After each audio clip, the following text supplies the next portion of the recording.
Welcome to another explainer. Now, if you've ever, flipped through a business textbook or listened to the financial news, you've probably been hit by a tidal wave of intimidating corporate jargon.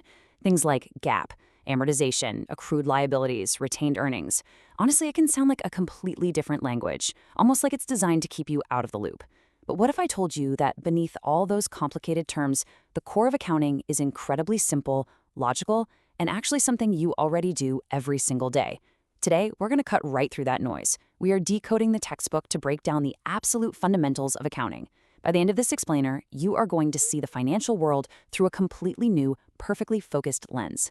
Let's get into it. I want you to really think about this question for a second.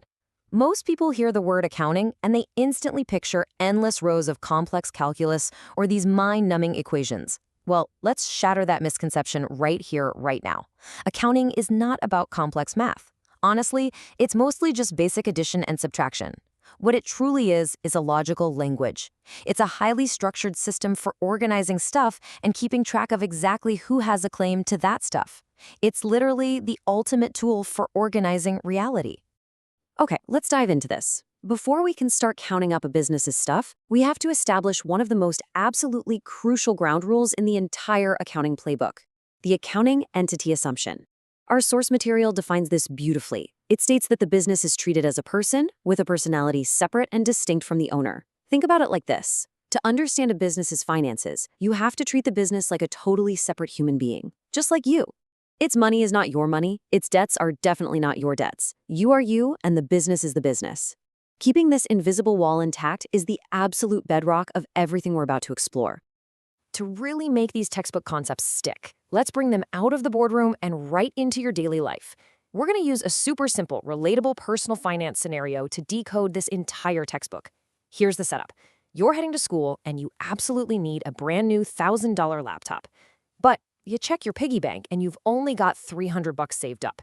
So to bridge the gap, you go to your parents and borrow the remaining $700. I want you to keep this exact scenario in your head because we are going to use it to map out all the major accounting elements. Section 1. Assets. Your valuable stuff. Let's map our very first element directly to that brand new computer you want to buy. The formal definition of an asset is a valuable resource or item owned by an individual, company, or entity with the potential to generate economic value. But here's the conversational translation. Assets are simply your valuable stuff. They're the properties you actually own that aren't rented or borrowed. In our laptop scenario, your asset is that shiny new $1,000 laptop sitting on your desk. It has value, it belongs to you, and it's going to help you get work done. Now, accountants, they love to organize things by time. So they split assets into two main categories: current and non-current. Current assets are the things expected to be consumed, sold, or totally exhausted within a single year. Think of the cash in your pocket or the printer paper sitting on your desk. Non-current assets, on the other hand, well, those are for the long haul. Those are things you'll use for way more than a year. In business terms, your new laptop falls under property, plant, and equipment, or PPE for short, making it a classic non-current asset. Section 2, liabilities, what you owe. All right, now bring your focus back to that $700 you had to ask your parents for. The formal textbook definition here is that liabilities are the claims of creditors to the assets of the business. Let's translate that real quick. A liability is simply the slice of your stuff that actually belongs to someone else until you pay them back.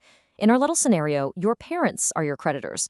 You owe them $700. That debt, that is a liability. It's a claim someone else has on your total financial picture. And this brilliantly illustrates how liabilities basically mirror assets. They are also strictly split by time.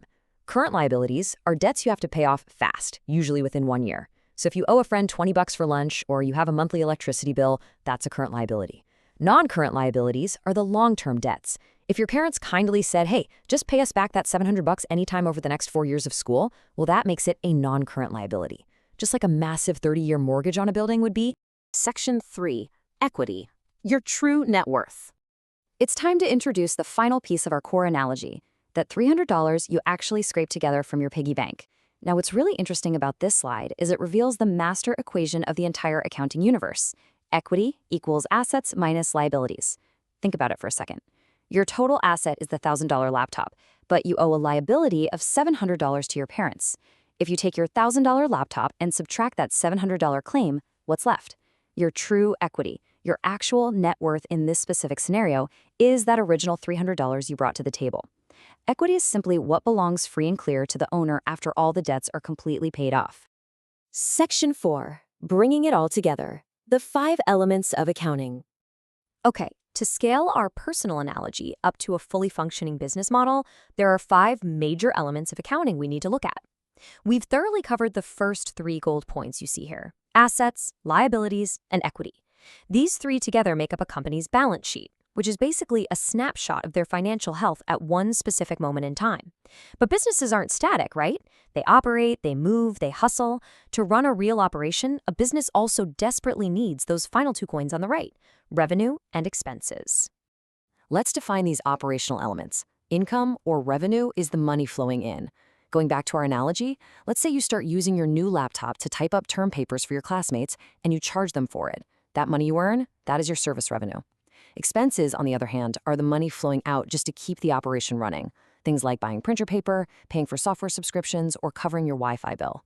When you take all your revenue and you subtract all your expenses, you get your net income. And that is your actual bottom line profit. Let's see how this all builds a complete ecosystem through what's called the statement of owner's equity. It flows like this.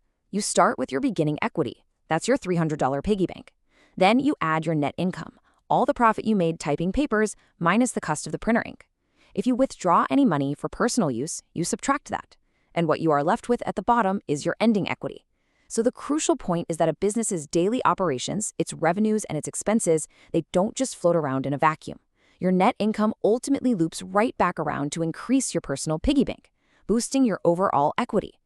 We have journeyed all the way from complex textbook definitions down to a simple laptop, a piggy bank, and a loan from your parents.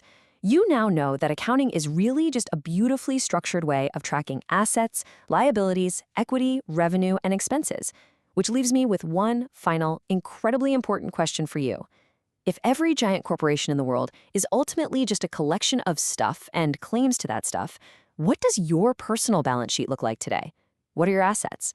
What are your liabilities? And most importantly, how are you going to grow your equity?